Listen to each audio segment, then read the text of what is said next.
नमस्कार, स्वागत है आप सभी का हिंदुस्तान 24 पर और मैं हूं आपके साथ विपिन चौधरी।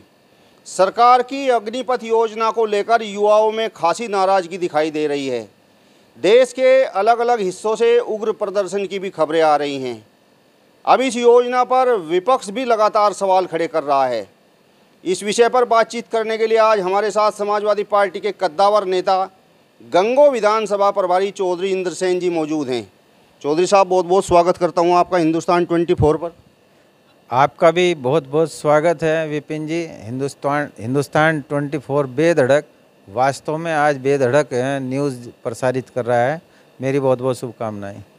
सरकार की अग्निपथ योजना को लेकर जिस तरीके से युवा उग्र प्रदर्शन कर रहे हैं, ऐसी खबरें देश के कई हिस्सों से आ रही हैं, तो इस योजना को लेकर आपकी सबसे पहली प्रतिक्रिया क्या है?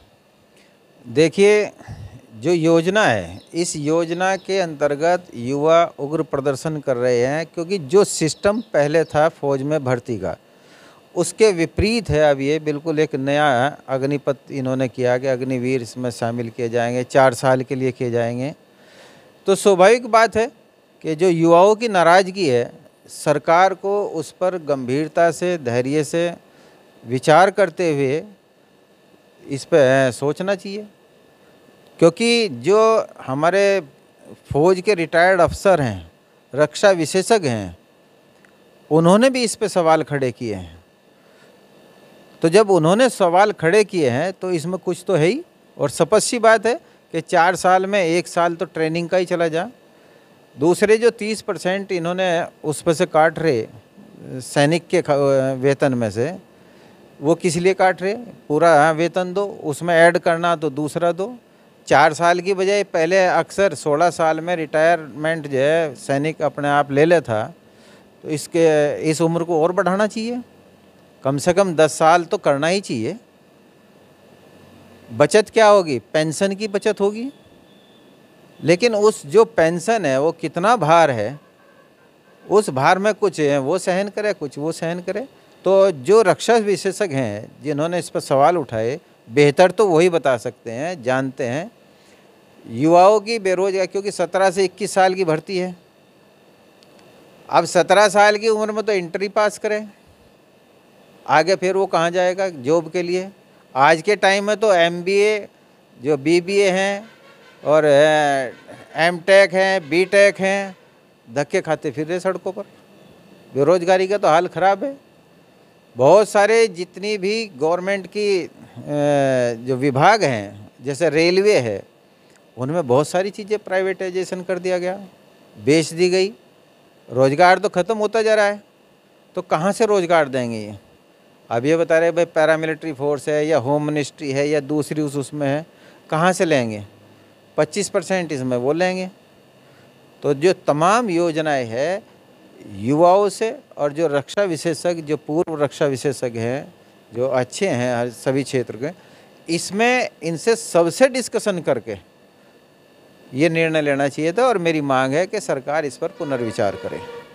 जिस तरीके से युवा उग्र प्रदर्शन कर रहे हैं, तो भाजपा से जुड़े लोग तो ये कह रहे हैं कि जो विपक्ष के नेता हैं वो लगातार युवाओं को भ्रमित कर रहे हैं, उन्हें उकसा रहे हैं। कौन से विपक्षी दल ने उकसाया? कौन से नेता ने उकसाया? सबसे पहले जो हमारे रिटायर्ड कर्नल हैं, लेफ्टिनेंट हैं, जो हमारे रक्षा विशेषज्ञ हैं, उन्होंने स्पष्ट तौर से कहा। युवाओं ने खुद आगे बढ़ के कहा। कहीं किसी एजिटेशन में किसी पार्टी का नेता नज़र आया?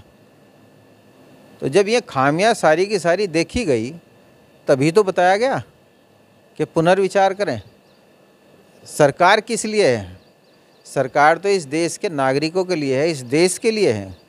रक्षा सिस्टम पर पूरी दुनिया में खर्च बढ़ता जा रहा है और हम बचत करने के लिए सैनिकों पे ही उसको जो है हम काटना शुरू कर दें, तो ये तो मेरे ख्याल से उचित नहीं है।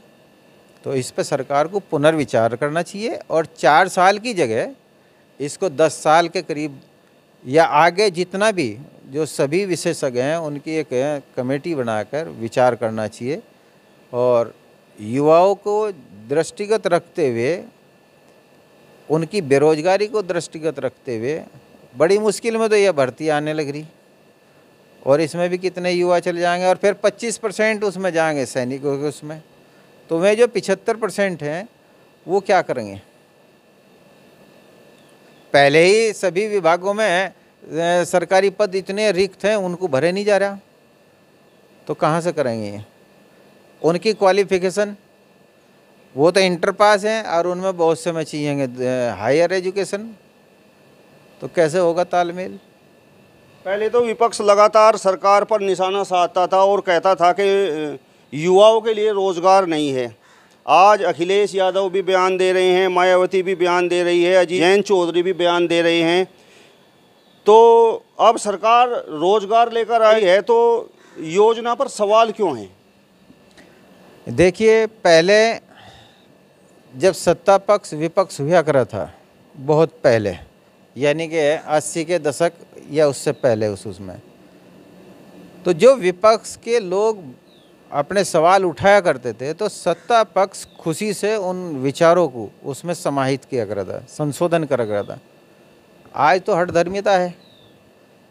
आज जो सत्ता पक्ष में है या विपक्ष में है, जब वो विपक्षी जो सत्ता पक्ष में थे वो भी अपनी हठधर्मी दिखावे थे। एक गलत परंपरा पड़ती जा रही है कि हमें नहीं मानना है, विपक्ष आवाज़ उठाएगा, और सत्ता पक्ष का बड़प्पन वही है कि विपक्ष की उन बातों में से जो अच्छी बातें हैं उनको उसमें संशोधन करते हुए स्वीकार करें। यही तो सच्चा लोकतंत्र है। लोकतंत्र किसे कहें? फिर तो राजशाही तंत्र है। लोकतंत्र का मतलब ही यही है कि लोगों के लिए, जनता के लिए।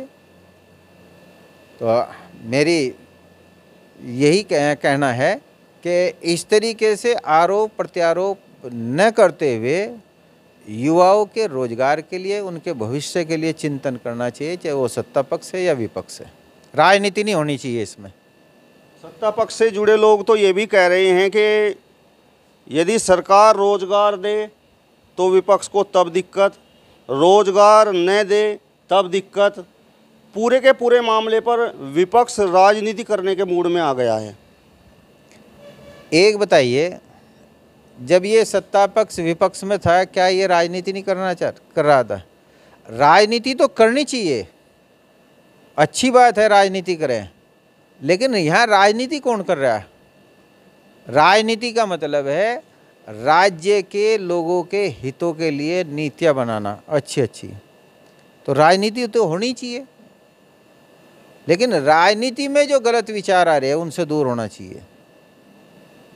मैं नहीं मानता है इन बातों को कि ये तो पल्ला झाड़ने वाली बात है। अगर राजनीति करे, कहे के लिए है विपक्ष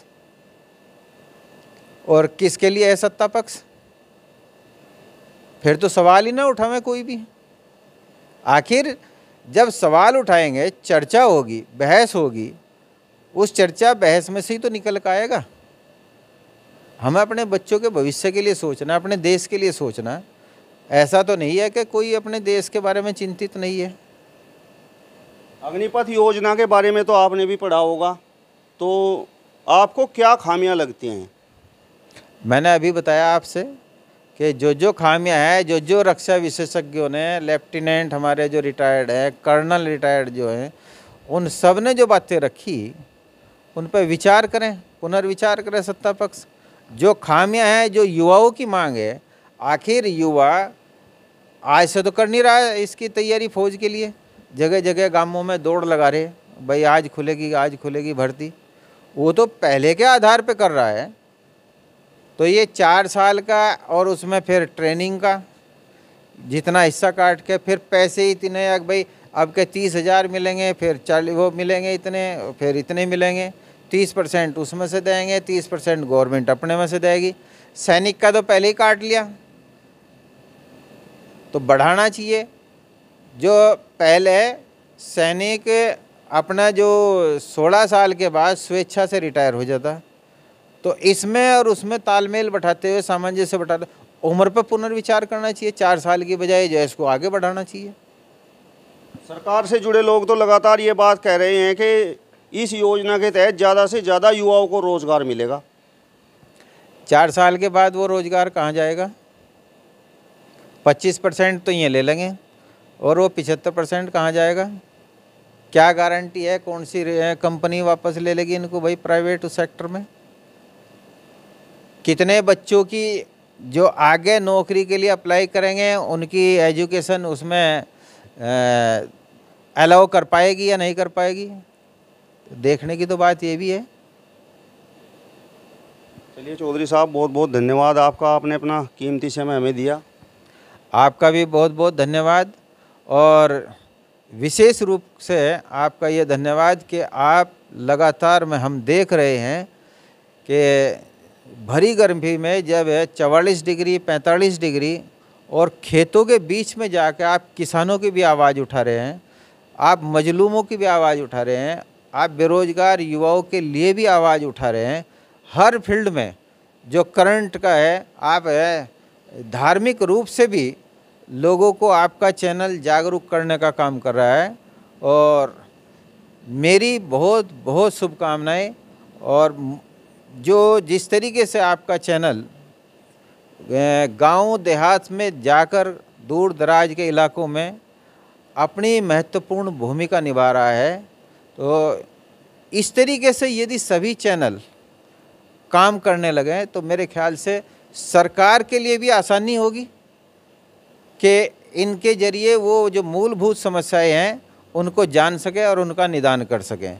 और ये प्रजातंत्र की खूबसूरती है, प्रजातंत्र का चौथा स्तंभ है आप मीडिया। आप उसके लिए बड़े सही तरीके से आगे बढ़ते हुए इस जनमानस की आवाज़ बनकर उभर रहे हैं। बहुत बहुत धन्यवाद आपका। चलिए, तो समाजवादी पार्टी के गंगो विधानसभा प्रभारी चौधरी इंद्रसेन जी को आपने सुना, जिन्होंने सरकार की अग्निपथ योजना पर अपनी बेधड़क राय रखने का काम किया है। फिलहाल इस वीडियो में बस इतना ही। अगली वीडियो में फिर आपसे मुलाकात होगी, तब तक बने रहिए हिंदुस्तान 24 के साथ। नमस्कार।